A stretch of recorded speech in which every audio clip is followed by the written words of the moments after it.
بسم اللہ الرحمن الرحیم۔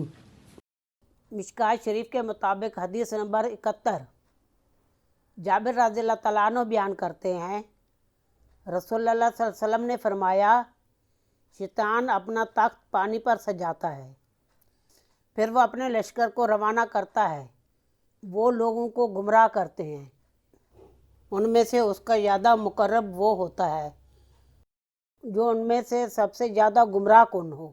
ان میں سے ایک آتا ہے تو وہ بتاتا ہے میں نے یہ کیا، تو وہ کہتا ہے تو نے کچھ بھی نہیں کیا۔ آپ صلی اللہ علیہ وسلم نے فرمایا، پھر ان میں سے ایک آتا ہے اور وہ کہتا ہے میں نے فلاں کا پیچھا نہیں چھوڑا حتیٰ کہ میں نے اس کے اور اس کی بیوی کے درمیان جدائی ڈال دی۔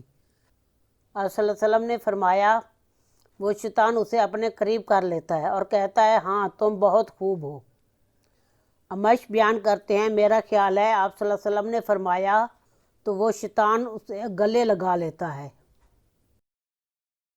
صحیح مسلم شریف حدیث نمبر 67/2813۔